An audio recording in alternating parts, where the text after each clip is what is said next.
Hello students, welcome back to commerce Shruti. I hope all of you are doing well.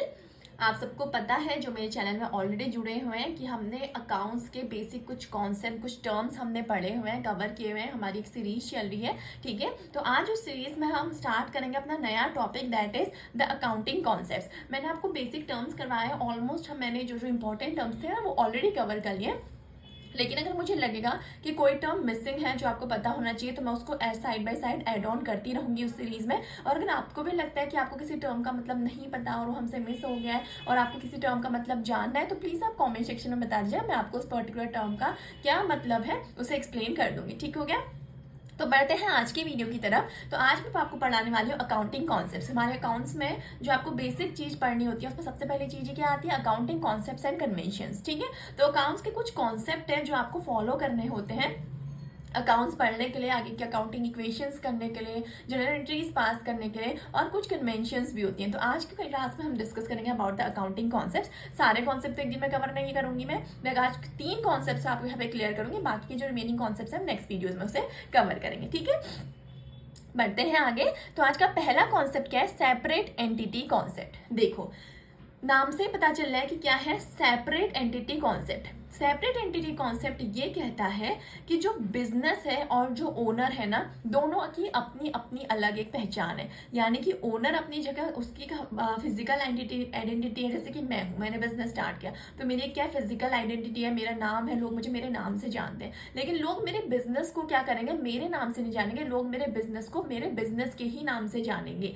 ठीक है, जैसे let's suppose Ambanis अलग है, ठीक है, और उनकी रिलायंस कंपनी अलग है। अंबानीज अलग है और उनकी जो जियो उन्होंने सिम कार्ड लगाया हुआ है, जो उन्होंने कंपनी लॉन्च की है, दैट इज डिफरेंट। हम इस नाम से नहीं जानते कि भाई क्या बोलते हैं, जैसे हमने जियो का सिम कार्ड खरीदा है तो हम ये नहीं कहते कि अंबानी का सिम कार्ड है, हम क्या बोलते हैं कि ये जियो का सिम कार्ड है। कहते हैं कि नहीं कहते हैं? सिमिलरली जैसे ये पेन है, इसके ओनर कोई और होंगे और ये बिजनेस किसी और नाम से, यूनिबॉल नाम से क्या बिकती है, ये पेन सेल आउट की जाती है। ठीक है, तो क्या होता है कि बिजनेस का ओनर अलग है, बिजनेस खुद अलग एक एंटिटी है। यानी कि ओनर और बिजनेस दोनों सेपरेट एंटिटी है। हम कभी भी ओनर बिजनेस को ओनर के नाम से नहीं जानते या फिर ओनर को बिजनेस के नाम से नहीं जानते। समझ में आ गई बात? तो वही कह रहे हैं कि in accounting business is considered to be a separate entity from the proprietor. Accounts में बिजनेस को कंसिडर किया जाता है क्या? Separate entity. सेपरेट एंटिटी कहने का मतलब क्या है कि बिजनेस की अपनी अलग एक पहचान है अपने प्रोप्राइटर से, यानी कि अपने ओनर से। जिसको नहीं पता प्रोप्राइटर क्या होता है, मैंने बेसिक टर्म से बहुत डिटेल में इसको डिस्कस किया है, प्लीज जाके वो वीडियो देखिए बेसिक अकाउंटिंग टर्म्स की, वहाँ पे सारी टर्मिनोलॉजीज आपको मिलेंगी। अगर आप सीधे यहाँ पे आएंगे तो शायद आपको टर्म समझने में दिक्कत होगी, तो इसलिए I will recommend you, I will suggest you कि पहले ये बेसिक टर्म्स है क्या ये, क्योंकि इन टर्म्स का बीच में बहुत बार यूज होगा और हर बार तो हम इसे एक्सप्लेन नहीं कर पाएंगे, it will be a wastage of time. तो पहले आप टर्म्स का मतलब सीख के आइए, देन आप कॉन्सेप्ट्स पढ़िए। ठीक हो गया? ओके, तो मैंने नेक्स्ट पॉइंट यहाँ पे लिखा है कि all the transactions are recorded from the business point of view, not owner. यानी कि जब भी मैं बिजनेस में कोई भी ट्रांजेक्शन को रिकॉर्ड करूंगी ना, तो क्या बोला है, मैं किसके पॉइंट ऑफ व्यू से रिकॉर्ड करूंगी? बिजनेस के पॉइंट ऑफ व्यू से। ठीक है, जैसे एग्जाम्पल से समझाती हूँ। A person invests 10,000 into business. It will be deemed that the proprietor has given that much money to the business, which will be shown as liability in the books of business. Ma'am कुछ भी समझ में नहीं आया क्या बोला आपने? I know. ठीक है, समझाती हूँ। बोल रहा है कि जैसे लेट्स सपोज मैं हूँ, मैंने 10,000 एक बिजनेस में इन्वेस्ट किया है, तो मैं क्या बोल रही हूँ कि बिजनेस उसे क्या बोलेगा कि ओनर ने मुझे पैसा दिया है। It will be deem that the proprietor, यानी कि owner has given that much money to the business. ये माना जाएगा कि 10,000 रुपये ओनर ने बिजनेस को दिए हैं और हम उसको क्या शो करेंगे? लाइबिलिटी। अब ये मत बोलना कि मैम लाइबिलिटी क्या होती है, क्योंकि लाइबिलिटी भी मैंने आपको बहुत डिटेल में बताया लाइबिलिटी क्या होती है। चलो फिर भी एक छोटा सा ओवरव्यू दे देती हूँ। ठीक है, लाइबिलिटी मतलब जिसका हमें फ्यूचर में पेमेंट करना होगा। ठीक है, अब आप कहोगे मैम ओनर का पैसा है, बिजनेस में इन्वेस्ट हो रहा है, फिर पेमेंट क्यों करना है ओनर को? वो पैसा हमें वापस क्यों करना पड़ेगा? देखो, मैंने क्या बोला कि बिजनेस और ओनर दोनों सेपरेट एंटिटी। बोला ना कि बिजनेस की अपनी अलग पहचान है, ओनर की अपनी अलग ही पहचान है। तो ओनर अगर किसी को पैसा दे रहा है, बिजनेस को पैसा दे रहा है और बिजनेस की खुद की एंटिटी, तो बिजनेस क्या बोलेगी कि बिजनेस बोलेंगे अच्छा इतना पैसा मुझे मालिक से मिला है तो इतना पैसा मालिक का वापस करना पड़ेगा। समझ में आई चीज की नहीं आई? तो वही बोल रहा है एक सेकेंड, वही बोल रहा है कि जो ओनर है वो इन्वेस्ट करता है जो भी अमाउंट बिजनेस में, उसको हम किस नाम से रिकॉर्ड करते हैं। मैंने पहले भी आपको बताया बेसिक अकाउंटिंग टर्म्स में, कैपिटल। बिजनेस क्या बोलती है कि बिजनेस को हम इसको रिकॉर्ड करेंगे, जो भी ओनर पैसा कंट्रीब्यूट करता है उसे हम किस नाम से रिकॉर्ड करेंगे इन द बुक्स ऑफ अकाउंट्स, की वो कैपिटल। तो जहां पे भी कैपिटल दिखेगी समझ जाना कि ये किसका पैसा है, जो ओनर ने अमाउंट इन्वेस्ट कर रखी है बिजनेस में, उसको बिजनेस क्या बोलती है कि हमारे लिए कैपिटल है, हम इसे कैपिटल के नाम से रिकॉर्ड करेंगे।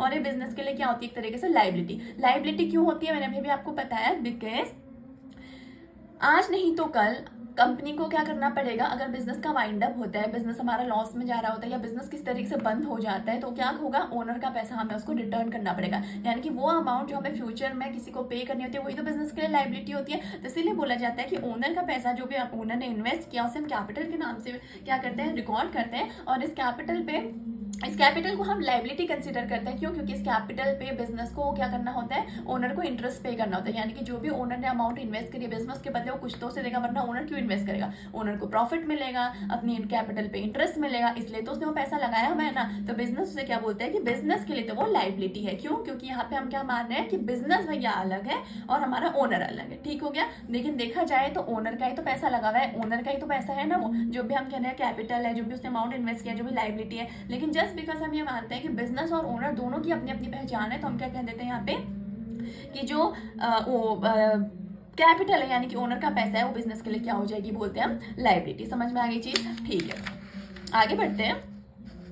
बोल रहा है कि जो सेपरेट एंटिटी कॉन्सेप्ट है ना, सारे बिजनेस ऑर्गेनाइजेशन, सारी फॉर्म्स ऑफ बिजनेस ऑर्गेनाइजेशन में एप्लीकेबल है। सारी फॉर्म्स ऑफ बिजनेस ऑर्गेनाइजेशन का मतलब क्या है कि चाहे आपकी कंपनी है, कंपनी के केस में भी क्या होती है, कंपनी की एक सेपरेट एंटिटी होती है, पार्टनरशिप के केस में भी और सोल प्रोप्राइटर के केस में भी, यानी कि किसी का सिंगल बिजनेस है उस केस में भी क्या होती है, हम क्या मानते हैं उसमें कि ओनर अलग है और बिजनेस अलग है। लेकिन ये बोला जाता है कि जो हमारे पार्टनरशिप और सोल प्रोप्राइटर ना, they are not considered as separate entity in the eyes of law. यानी कि लीगली हम इनको सेपरेट एंटिटी नहीं मानते हैं, बट लेकिन अकाउंटिंग पर्पस के लिए यानी कि अकाउंटिंग ट्रांजेक्शन्स को रिकॉर्ड करने के लिए they will be considered as separate entity. Ma'am क्या बोल रहा हूँ, कुछ समझ गया?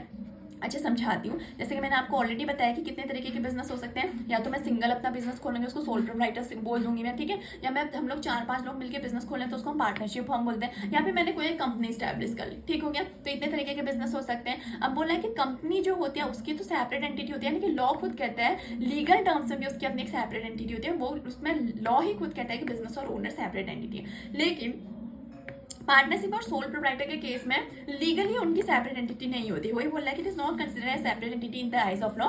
लेकिन अकाउंट्स में जो भी ट्रांजेक्शन रिकॉर्ड करते हैं वो किस तरीके से रिकॉर्ड करते हैं, इसी तरीके से रिकॉर्ड करते हैं कि बिजनेस और ओनर दोनों अलग अलग है। और हम सारे ट्रांजेक्शन किसके पॉइंट ऑफ व्यू से रिकॉर्ड करेंगे, बिजनेस के पॉइंट ऑफ से। लेट्स सपोज पार्टनर्स है, पार्टनर्स को सैलरी पे करी हमने, ठीक है। तो बिजनेस उसे क्या बोलेगा कि सैलरी पेड टू पार्टनर्स, और क्या दिखाएगा अपने एक तरीके से खर्चा दिखाएगा बिजनेस, ठीक है। लेकिन इन लीगली उनकी सेपरेट एंटिटी नहीं होती है। लेकिन जब भी ट्रांजेक्शन रिकॉर्ड करेंगे तो वहाँ पे हम क्या कंसिडर करते हैं कि सारी पार्टनरशिप फॉर्म हो, चाहे सोल प्रोप्राइटर हो चाहे कंपनी हो, सबकी अपनी अलग पहचान है। यानी कि ओनर और पार्टनर अलग है, ओनर और इंडिविजुअल अलग है।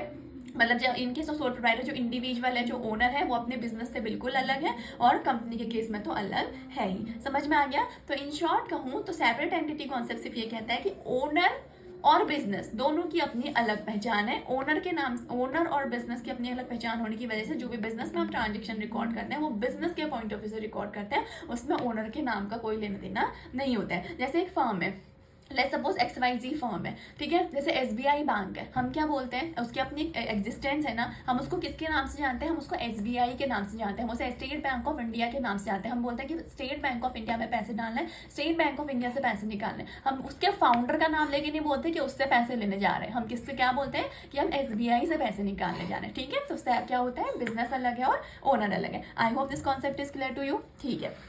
बढ़ते हैं अगले कॉन्सेप्ट में, that is money measurement concept. देखो, मनी मेजरमेंट कॉन्सेप्ट बहुत ही इजी और एक सेकेंड सिंपल कॉन्सेप्ट है।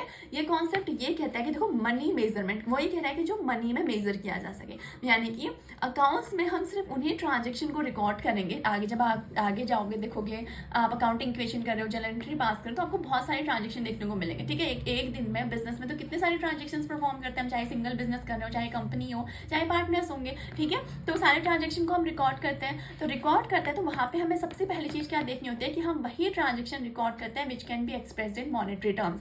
यानी कि accounting records only monetary transaction, और मॉनेटरी ट्रांजेक्शन क्या होता है, which can be expressed in monetary terms. जैसे एग्जांपल मैं समझाती हूँ, sold goods to Ram and sons 20,000। अब देखो मैंने राम एंड सन्स को गुड्स भेजे, या किसी बिजनेस से राम एंड सन्स को गुड्स भेजे, कितने के 20,000। क्या मैं इसको मनी के टर्म्स में मेजर कर सकती हूँ? बिल्कुल कर सकती हूँ। कितने के गुड्स बेचे? 20,000 के, तो मैं इसको रिकॉर्ड कर दूंगी। Similarly salary paid to employees 15,000, क्या मनी के टर्म में मेजर हो पा रहा है? बिल्कुल हो पा रहा है, तो मैं इसे बिजनेस बुक्स ऑफ अकाउंट्स में रिकॉर्ड कर लूंगी। लेकिन यहीं पे आपको एक और चीज दिखाती हूँ, एक और एग्जांपल जो आपको स्क्रीन में दिख रहा होगा, ठीक है, एक सेकेंड। अब ठीक है, एक और एग्जांपल जो आपको दिख रहा है, मैंने यहाँ पे नॉन मॉनिटरी और मॉनिटरी ट्रांजेक्शन दोनों लिए हुए हैं। जैसे क्या दे रही हूँ, बोल रही हूँ लॉस बाय फायर। अब देखो लॉस बाय फायर, अगर बिजनेस में कहीं आग लग गई, उससे लॉस हुआ, तो क्या मैं लॉस को कैलकुलेट कर सकती हूँ? बिल्कुल कर सकती हूँ। मैं देख सकती हूँ कितने का नुकसान हुआ। अगर कोई मशीनरी जल गई है, फर्नीचर डिस्ट्रॉय हो गया, इंफ्रास्ट्रक्चर डिस्ट्रॉय हो गया, तो मेरे को एक लमसम अमाउंट पता चल जाएगी कि अच्छा इतने का फर्नीचर था, इतने की मशीनरी का नुकसान हुआ, तो उसको मैं मॉनिटरी टर्म से मेजर कर सकती हूँ। तो मैं इसको क्या करूँगी, बुक्स ऑफ अकाउंट्स में रिकॉर्ड करूँगी। लेकिन जैसे दूसरा एग्जाम्पल लिया मैंने, रिटायरमेंट ऑफ एन एम्प्लॉय। अब मैं क्या इसको मनी के टर्म से मेजर कर सकती हूँ कि रिटायरमेंट ऑफ एन एम्प्लॉयज की मॉनिटरी वैल्यू क्या होगी? बिल्कुल नहीं कर सकती। तो इसलिए क्या है, नॉन मॉनिटरी ट्रांजेक्शन। तो ऐसा कोई ट्रांजेक्शन जैसे कि रिटायरमेंट ऑफ एन एम्प्लॉय, तो इस ट्रांजेक्शन को हम अपनी बुक्स ऑफ अकाउंट्स में शो नहीं करते। कोई एम्प्लॉय रिटायर हो रहा है तो मैं अपनी बुक्स में नहीं शो करूंगी इस डेट को हमारा ये एम्प्लॉय क्या हुआ, रिटायर हुआ, ठीक है। सिमिलरली अगर कोई हमारे पास टीम है डेडिकेटेड और ट्रस्टेड एम्प्लॉयज की, जिनकी वजह से हमें प्रॉफिट हो रहा है, बहुत अच्छा प्रोडक्शन कर पा रहे हैं, हम कंपनी ग्रो कर रही है, ऑल दो ये हमारे लिए असेट है, ये एम्प्लॉयज तो हमारे लिए असेट है ना, क्योंकि हमें क्या करना है, प्रॉफिट जनरेट करके देना है, बिजनेस के लिए असेट है, ठीक है। लेकिन एक्सक्यूज मी, लेकिन ये असेट होने के बाद भी कैसे हैं, कौन से नेचर के, नॉन मॉनिटरी। हम इसको मनी के टर्म्स में डिफाइन नहीं कर सकते ना, कि कितने ट्रस्टेड एम्प्लॉयज हैं, कितने डेडिकेटेड एम्प्लॉयज हैं, क्या है इनकी वैल्यू है। हम इनको मॉनिटरी टर्म्स में क्या कर सकते हैं, मेजर नहीं कर सकते हैं। तो इसीलिए असेट होने के बाद भी कौन से कैटेगरी में आता है, non monetary transaction, and the non monetary transaction are not shown in the books of accounts, ठीक है। तो in short money measurement concept कहता है कि only those transactions will be recorded which can be measured in monetary terms. समझ में आई बात की नहीं आई? ठीक है, तो दो कॉन्सेप्ट कर लिए, separate entity concept and money measurement concept. आज का लास्ट कॉन्सेप्ट देखते हैं, that is dual aspect concept. देखो ड्यूअल एस्पेक्ट कॉन्सेप्ट क्या कहता है कि every business transaction has dual effect. यानी कि एक बात समझ लो कि अभी आप जैसे अकाउंटिंग इक्वेशन करेंगे, आप जनरल एंट्री पास करेंगे, तो आपको एक चीज पता होनी चाहिए कि हर ट्रांजेक्शन के दो इम्पैक्ट होते हैं। जैसे लेट्स सपोज मैंने ये पेन परचेज की है, ठीक है, किसी बिजनेस से क्यों, या किसी दुकान से मैंने क्या करोगे, पेन परचेज की है, ठीक है। अब इसके इस ट्रांजेक्शन के पे वो दो इम्पैक्ट होंगे। कैसे दो इम्पैक्ट? देखो मेरे पास एक तो क्या हो रहा है, जो शॉपकीपर है उसके पास से क्या आ रहा है, असेट बाहर जा रहा है, यानी कि पेन वो सेल आउट कर रहे हैं, तो पेन सेल हो गई, एक इम्पैक्ट ये पड़ा। दूसरा इम्पैक्ट क्या पड़ेगा उसके पास, इसके बदले क्या आएगा, कैश आएगा। तो दो इम्पैक्ट पड़े कि नहीं पड़े। तो सिमिलरली होता है कि चाहे आप कोई भी ट्रांजेक्शन करेंगे बिजनेस में, हर बिजनेस ट्रांजेक्शन के क्या होंगे, दो इम्पैक्ट होंगे। कोई भी ऐसा ट्रांजेक्शन नहीं होगा जिसके ड्यूअल इम्पैक्ट नहीं होंगे। तो यही चीज बोलते हैं आपके क्या, dual aspect concept. Every business transaction has a dual effect. Example है, जैसे ए ने स्टार्ट किया business with a capital of 10,000, यानी कि एक पर्सन था जिसने बिजनेस स्टार्ट किया, उसने अमाउंट इन्वेस्ट किया 10,000, जिसको हम क्या बोलते हैं, कैपिटल बोलते हैं। बिजनेस के बुक्स ऑफ अकाउंट्स में से कैपिटल के नाम से रिकॉर्ड किया जाएगा, ठीक है। तो देखो इससे क्या हुआ, एक तो क्या हुआ, बिजनेस में कैपिटल आई कि नहीं आई। बिजनेस में मैंने क्या बोला कि हमें उसे किसके नाम से रिकॉर्ड करें, कैपिटल आएगी। और कैपिटल किस फॉर्म में आएगी, ऑब्वियसली मैंने कैश पे किया होगा ना। तो मेरा क्या हो रहा है, एक तो मेरे पास कैपिटल बढ़ी, दूसरा मेरे पास क्या बढ़ा, कैश बढ़ा, ठीक हो गया, मतलब मेरे बिजनेस में पैसा आया। तो हर ट्रांजेक्शन के दो इम्पैक्ट है, ठीक है। ये चीज आपको बहुत क्लियर होगी जब हम अकाउंटिंग इक्वेशन करेंगे, वहां पे मैं आपको डिटेल में समझाऊंगी कि कैसे कैपिटल में इम्पैक्ट पड़ा, कैसे कैश में इम्पैक्ट पड़ा। अभी के लिए बस आप इतना सा समझो, ठीक है, कि मैंने क्या बोला कि बिजनेस स्टार्ट किया विथ ₹10,000, तो एक तो हमारे पास क्या हुआ, कैपिटल इंक्रीज हुई, दूसरा बिजनेस में कैश आया, तो इसके दो इम्पैक्ट पड़े, ठीक है। अब ये मत पूछना कि मैम कैपिटल क्या होती है। मैंने ये बेसिक अकाउंटिंग टर्म्स में बहुत डिटेल में टर्म डिस्कस किया हुआ है। प्लीज जिसने नहीं देखा जाके वीडियो देखिए, आपको क्लैरिटी होना बहुत जरूरी है टर्म्स की, अदरवाइज ये चीजें आपके सर के ऊपर चल जाएंगी। कैपिटल क्या होता है, कैश क्या होता है, व्हाट इज दिस असेट, ये सब चीजें क्या है, ठीक है। लेकिन देखो मैंने वहां पे इक्विटीज टर्म डिस्कस नहीं किया था, तो मैं आपको समझाती हूँ यहाँ पे इक्विटीज क्या होती है। कैपिटल को ही हम क्या बोलते हैं, दूसरा टर्म दूसरे नाम से क्या जानते हैं, इक्विटीज के नाम से भी हम इसको जानते हैं। देखो इक्विटीज कुछ नहीं होता, बल्कि क्या होता है, claim of various parties against asset, ठीक है। अब इसका मतलब क्या है, देखो क्या होता है, जैसे ओनर ने पैसा कंट्रीब्यूट किया है, ठीक है, ओनर ने जो पैसा इन्वेस्ट किया उसी को हम क्या बोलते हैं, कैपिटल बोलते हैं, यही बोलते हैं ना। अब मानो कल के दिन अगर बिजनेस नहीं चला, या बिजनेस मैंने सेल आउट किया, जो भी किया, कोई भी रीजन था, तो बिजनेस बंद हो रहा है। बंद होने का मेरे पास क्या था, मैंने तो उस बिजनेस में 10,000 रुपीज लगाए थे ना, तो मैं क्या कहूँगी कि मुझे भी मेरे 10,000 रुपये चाहिए, चाहे मैं ओनर हूँ, लेकिन जो मैंने पैसा लगाया मैं भी तो चाहूँगी ना कि मेरा पैसा मुझे वापस मिल जाए, तो 10,000 रुपये मैंने लगाया था मुझे वापस मिलने चाहिए, इंटरेस्ट के साथ मिलने चाहिए बल्कि, क्योंकि मैंने इतने टाइम से इसमें पैसा इन्वेस्ट किया हुआ है, यही तो मैं सोचूंगी। ठीक है, अब क्या होगा, जैसे बिजनेस के जो भी असेट्स होते हैं अगर हम पेमेंट नहीं कर पाते हैं, जब भी बिजनेस जो होता है जब भी अपनी लाइबिलिटीज का पेमेंट नहीं कर पाते हैं ना, तो हम बिजनेस के असेट को एक तरीके से सेल आउट करते हैं। सेल आउट क्यों करते हैं, ताकि जो भी हमारी लाइबिलिटीज हैं, जिन भी खर्चों का हमें पेमेंट करना है उन खर्चों का हम पेमेंट कर सकें। तो वही बोल रहा है कि हम क्लेम कर सकते हैं किस पे, क्लेम कर सकते हैं असेट पे। कौन क्लेम कर सकता है, वेरियस पार्टीज। अब ये पार्टीज को ही हम क्या कहते हैं, एक तरीके से पार्टीज क्या होती है हमारी, जैसे कि जो भी हमारे क्या है, जिनको भी पेमेंट करना है, इसके हमारे क्रेडिटर्स पे क्लेम कर सकते हैं, ओनर्स क्लेम कर सकते हैं, जिससे हमने लोन लिया है वो पार्टीज क्लेम कर सकती हैं। तो वही बोल रहे हैं कि इक्विटीज क्या होती हैं, claim of various parties against asset. अब इक्विटी दो तरीके की हो सकती है, देखो एक क्या है ओनर इक्विटी, जिसको मैंने आपको बताया कि इक्विटीज को हम क्या बोलते हैं, कैपिटल भी बोलते हैं, और ये हमारी इंटरनल लाइबिलिटी भी होती है, मैं बताऊंगी क्यों होती है। दूसरी क्या होती है, आउटसाइड इक्विटीज, जिनको हम लाइबिलिटीज बोलते हैं, और ये कौन सी लाइबिलिटी होती है, एक्सटर्नल लाइबिलिटीज। तो ओनर्स इक्विटी जो है, जिनको हम कैपिटल बोलते हैं, इंटरनल लायबिलिटी बोलते हैं, क्या बोलते हैं, claim of owners against asset. और जो आउटसाइड इक्विटीज होती है इनको क्या बोलते हैं, claim of outside parties against asset. यानी कि जब ओनर क्लेम कर रहा है बिजनेस की असेट के लिए, तो वो क्या होती है, ओनर्स इक्विटी। और जब आउटसाइड पार्टीज क्लेम करती हैं उसको क्या बोलते हैं हम, आउटसाइडर्स इक्विटी। कंफ्यूज होने की बिल्कुल जरूरत नहीं है, छोटी बहुत ही लेमन लैंग्वेज में आपको समझाती हूँ कि मैंने आपको क्या बताई ये चीज़। देखो जैसे मैंने आपको बताया कि जो ओनर पैसा कंट्रीब्यूट करता है ना, उसको हम क्या बोलते हैं, कैपिटल बोलते हैं। अब देखो ओनर क्योंकि क्या है, बिजनेस का ओनर जो है उसी ने तो बिजनेस स्टार्ट किया है ना, तो जो भी उसके अगेंस्ट बिजनेस की लाइबिलिटी होती है ना, उसको हम क्या बोलते हैं कि वो इंटरनल लाइबिलिटी, यानी कि अंदर के लोगों का पैसा देना है ओनर के लिए। मतलब ऐसे समझ लो कि जो ओनर्स इक्विटी, जिसको हम कैपिटल के नाम से शो करते हैं, इसको मैंने क्या बोला कि इंटरनल लाइबिलिटी। इंटरनल लाइबिलिटी क्यों बोला, क्योंकि बिजनेस ही किसका है, ओनर का ही तो बिजनेस है, उसी ने पैसा इन्वेस्ट किया है। Just because of separate entity concept हम क्या कहते हैं कि ओनर और बिजनेस दोनों अलग अलग, दोनों की अपनी अलग अलग पहचान है, और जो भी हम ट्रांजेक्शन रिकॉर्ड करेंगे वो बिजनेस के पॉइंट ऑफ व्यू से रिकॉर्ड करेंगे। ठीक है, तो इसीलिए हम इसको क्या बोलते थे कि ये ओनर का पैसा भी बिजनेस के लिए क्या बन जाता है, लाइबिलिटी बन जाता है। लेकिन कैसी liability, internal liability. Internal liability क्यों, क्योंकि अंदर के ही लोगों को पैसा देना है, जो मालिक है उसी का पैसा वापस करना है, और मालिक को खुद पता है कि भाई वो ये तो बिजनेस चला रहा है, उसे पता है कि मुझे अपना पैसा वापस लेना है। ठीक है, तो इसीलिए हम इसको क्या बोलते हैं, इंटरनल लाइबिलिटी। लेकिन जो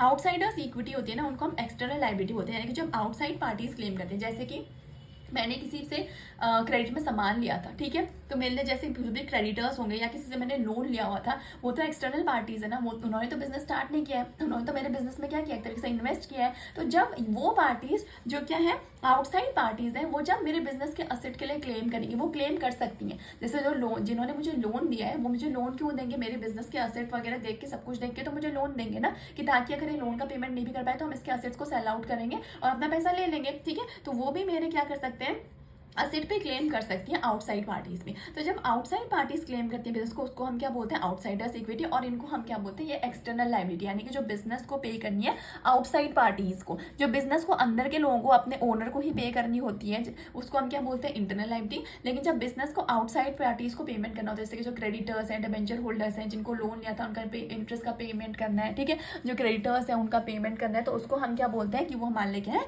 एक्सटर्नल लाइबिलिटी है। समझ में आ गया। तो this is the concept of dual aspect concept, जिसमें हम सिंपली क्या बोलते हैं कि कैपिटल, हमें हर एक ट्रांजेक्शन के क्या होते हैं, दो इंपैक्ट होते हैं। मैंने आपको एग्जांपल से समझाया, और एग्जांपल में इक्विटीज आया था तो मैंने आपको इक्विटीज भी समझा दिया। अब देखो एक छोटी सी इंपॉर्टेंट चीज आपको बताना चाहूंगी, वो जो है ड्यूअल एस्पेक्ट कॉन्सेप्ट होता है, इसी की वजह से हमारे हर ट्रांजेक्शन के, क्योंकि दो इंपैक्ट होते हैं, तो इसी की वजह से हमारी क्या होती है, हमेशा जो असेट साइड होती है वो हमेशा लाइबिलिटी और कैपिटल की इक्वल आती है। कह सकते हो कि असेट साइड हमेशा लाइबिलिटी साइड के क्या होती है, इक्वल होती है। ठीक है, और यही हमारी क्या होती है, अकाउंटिंग इक्वेशन, जो हमें इसके बाद पढ़नी है।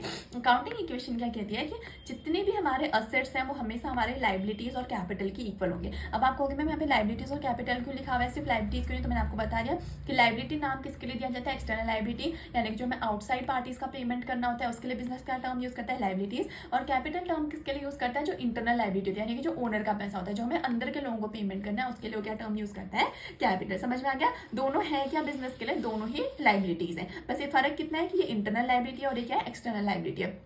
तो इन शॉर्ट कहूँ तो अकाउंटिंग इक्वेशन ये कहती है हमेशा कि asset will always be equal to total liabilities, चाहे वो एक्सटर्नल लाइबिलिटी हो चाहे वो इंटरनल लाइबिलिटी हो। क्लियर हो गई चीज। So this is the dual aspect concept, जिसमें मैंने आपको बता भी दिया कि इसमें से इसी के because of this concept only कि अकाउंटिंग इक्वेशन हमारी असेट से इक्वल टू लाइबिलिटी होती है, और ये जो अकाउंटिंग इक्वेशन कॉन्सेप्ट है, हमें ये जैसे हमें सारे कॉन्सेप्ट और कन्वेंशन पढ़ लेंगे उसके बाद हमें अपने अकाउंटिंग इक्वेशन ही करनी है, ठीक है। तो आज की वीडियो में ये 3 कॉन्सेप्ट हमने कवर किए। कौन कौन से? सेपरेट एंटिटी कॉन्सेप्ट, और दूसरा कौन सा था? Money measurement concept, and the third one is dual aspect concept. तो आज इतना ही कवर करते हैं। अगर आपको कोई भी डाउट, कोई भी कन्फ्यूजन हो, कोई कॉन्सेप्ट समझ में नहीं आया हो, कहीं भी कोई प्रॉब्लम हो रही हो, तो प्लीज़ कमेंट सेक्शन में बताइएगा, मैं उसको डेफिनेटली क्लियर करूंगी, ठीक है। ओके, तो अगर वीडियो पसंद आ रही हो तो प्लीज़ वीडियो को लाइक कर देना, चैनल को सब्सक्राइब कर देना, और अपने फ्रेंड्स के साथ भी ज़्यादा से ज़्यादा शेयर करना है। ओके, तो आज की वीडियो को यहीं पे एंड करते हैं, मिलते हैं नेक्स्ट वीडियो में। Till then thank you so much, bye.